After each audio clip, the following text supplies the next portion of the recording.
ये है ABPL digital network और आप देख रहे हैं ABPL न्यूज। नमस्कार, मैं हर्षिता और आप देख रहे हैं ABPL न्यूज। हल्द्वानी में पूर्व कैबिनेट मंत्री यशपाल आर्य के सम्मान समारोह के लिए विशाल शंखनाद रैली का आयोजन किया गया, जिसके चलते बाजपुर से हजारों की संख्या में कांग्रेस कार्यकर्ता रैली में भाग लेने के लिए रवाना हुए, जहां कांग्रेस कार्यकर्ताओं ने यशपाल आर्य के समर्थन में जमकर नारेबाजी की। यहाँ पर आपने देखा होगा, आगे हमारी 100 बसें जा चुकी हैं। ये छोटी गाड़ी सैकड़ों की संख्या में हमारे प्रधान, BTC मेंबर, प्रमुख सब यहाँ से जा रहे हैं। ये एक मंत्री जी का प्यार है और माननीय हरीश रावत जी, हमारे प्रभारी जी, हमारे यादव जी, हमारे प्रीतम सिंह जी, और आज जो यशपाल आर्य जी का सम्मान हो रहा है, ये सम्मान बाजपुर की विधानसभा से शुरू होकर पूरे उत्तराखंड में एक ऐसा संदेश जाएगा कि जो भी 70 सीटों में 70 की 70 कांग्रेस काबिज होगी। खानपुर विधायक प्रणव सिंह के खिलाफ अब वरिष्ठ पत्रकार उमेश शर्मा ने पूरी तरह से मोर्चा खोल दिया है। उन्होंने रुड़की में एक प्रेस वार्ता कर बताया कि सूचना के अधिकार में उत्तर प्रदेश सिंचाई विभाग से पता चला कि इनके नाम कोई कोठी विभाग से अलॉट नहीं की गई है। वहीं इन कोठियों में निर्माण कार्य कराए गए हैं, वह किसकी अनुमति से किए गए, इसका जवाब किसी के पास नहीं है। आइए देखते हैं क्या है पूरा मामला। का दस्तावेज भी मेरे पास है, वो दस्तावेज गोपनीय है काफी, क्योंकि मैं नहीं चाहता कि कोई भी ऐसी हो कि भाई सिंचाई विभाग के मैं किसी से दस्तावेज को जारी करूं। लेकिन अभी समय आने पे मैं वो दस्तावेज भी जारी करूंगा, जिसमें उनके द्वारा ये बताया गया है कि ये वेटलैंड है, वेटलैंड में निर्माण कार्य नहीं हो सकता। इन सिंचाई विभाग की कोठियों का निर्माण कार्य किस पैसे से किया गया, इसको किए जाने के पीछे क्या आवश्यकता थी, रुड़की में सिंचाई विभाग की कोठियां बनाए जाने की आवश्यकता क्या थी, करोड़ों रुपए यहाँ लगाए गए, क्यों लगाए गए।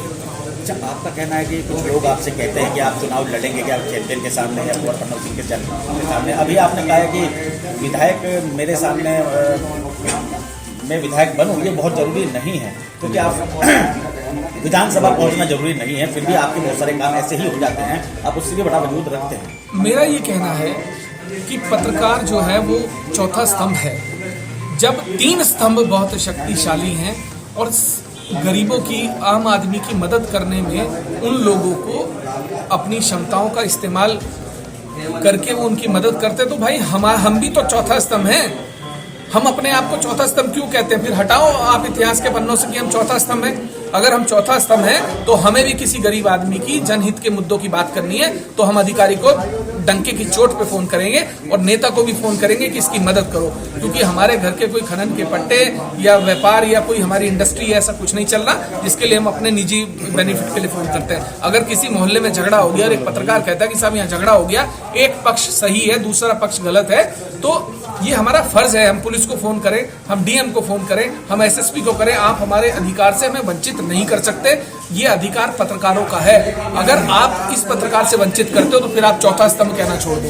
अच्छा, शुरुआत में आपने एक बात कही थी कि प्रणव सिंह चैंपियन। हल्द्वानी में रामलीला मैदान के अंदर कांग्रेस में शामिल हुए यशपाल आर्य और संजीव आर्य का कांग्रेस कार्यकर्ताओं ने भव्य स्वागत किया। वहीं शंखनाद जनसभा के साथ 2022 की चुनाव की शुरुआत की गई। वहीं यशपाल आर्य ने कहा कि भाजपा की नीति से आज पूरी जनता परेशान है और अब परिवर्तन चाहती है।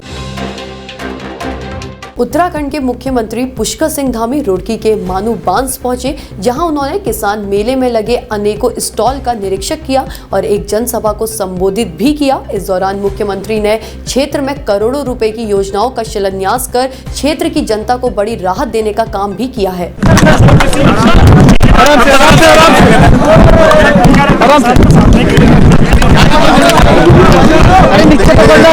किसान हमारा अन्नदाता है और किसान का देश की प्रगति में हर प्रकार से बहुत बड़ा योगदान है।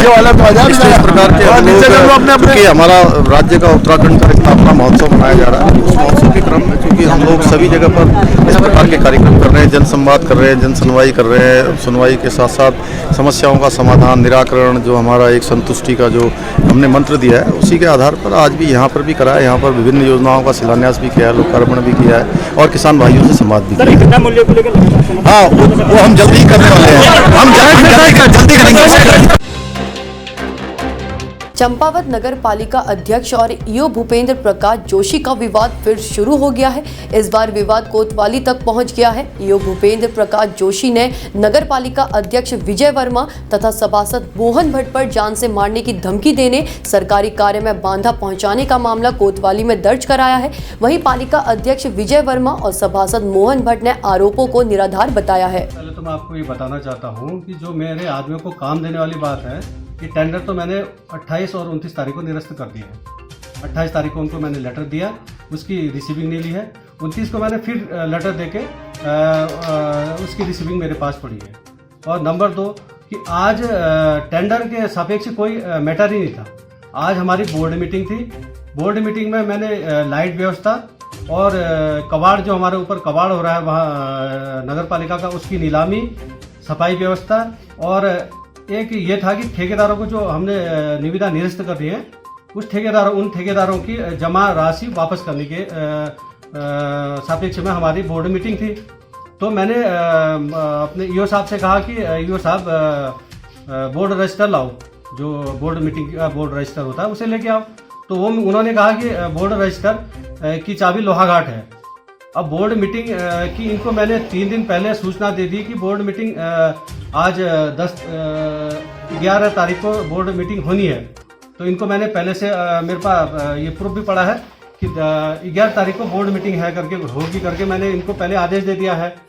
तो इनके द्वारा किसी सभासद को ये इसकी जानकारी नहीं दी गई ऑफिस से, और आज सुबह 11:30 बजे इनके द्वारा व्हाट्सएप के माध्यम से सभी सभासदों को सूचित किया जा रहा है, जबकि ये मीटिंग 11 बजे से है।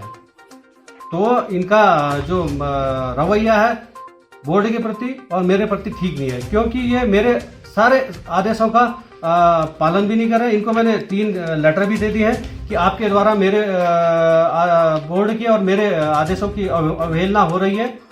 तो मैं ईओ साहब की जो भी ये टेंडर प्रक्रिया के जो सवाल पूछे जा रहे हैं, जो कि वो आरोप लगा रहे हैं, वो आरोप मिथ्या है, मतलब गलत है। और कोई भी अध्यक्ष अपने चाहतों को टेंडर प्रक्रिया में टेंडर नहीं दे सकते। वैसे 10 तारीख को खुलने थे, 10 तारीख को छठ की छुट्टी होने की वजह से आज 11 तारीख को टेंडर खुलने थे। तो इसी आकांक्षा में हम लोग जो है 10:30 बजे नगर पालिका पर पहुँच गए थे परेशानी। तो वहाँ जानकारी मिल रही है कि अध्यक्ष जी द्वारा नगर पालिका ईओ को जो है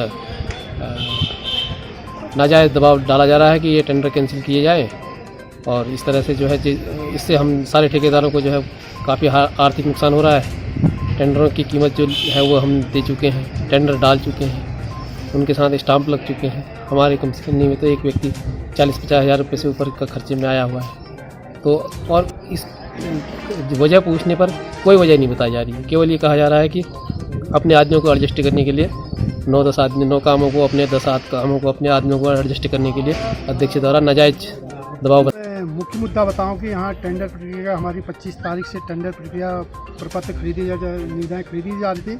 अध्यक्ष जी द्वारा बार बार लगातार दबाव दिया जा रहा है कि टेंडर कैंसिल करो, क्योंकि ये प्रक्रिया चल चुकी थी। अगर इनको टेंडर इनकी सहमति के आधार पर संयुक्त रूप से अधिशासी अधिकारी और विजय और अध्यक्ष सम्मानित वर्मा जी द्वारा ये संयुक्त रूप से हमारी विज्ञप्ति जारी की गई। उसके बाद जब इनको अगर निरस्त करना था पहले ही आदेश देना चाहिए था। जब हमारा राजस्व जमा हो चुका था उसके बाद ये कह रहे हैं कि निरस्त वो जो मैं लगातार उनमें, क्योंकि उनका एक उद्देश्य था कि हम, क्योंकि ये जो आपको मैं प्रूफ दे रहा हूँ, उनके द्वारा ये कहा गया कि ये हमारे इतने लोगों को काम देना है, और मेरे द्वारा कहा गया कि असंभव है, और इसी कारण उन्होंने द्वारा टेंडर प्रक्रिया निरस्त करने की कार्य बार बार मेरे को घटना के विषय में बताएं। और धमकाया जा रहा है और जान से मारने की धमकी दी जा रही है। अगर पुलिस प्रशासन मुझे सहयोग नहीं करेगा तो मैं अपने संगठन के पास जाऊंगा। मैंने अभी सम्मानित एसपी साहब से मैं उन्हें आश्वासन, अभद्र व्यवहार किया गया कार्यालय में, मेरे साथ कार्यालय में भी अभद्र किया गया और जान माल की धमकी दी गई। काफ़ी क्या, मैं आप इस समय बताने की ज़्यादा उसमें नहीं हूँ। इनके द्वारा मेरे साथ बहुत ही अशोभनीय व्यवहार।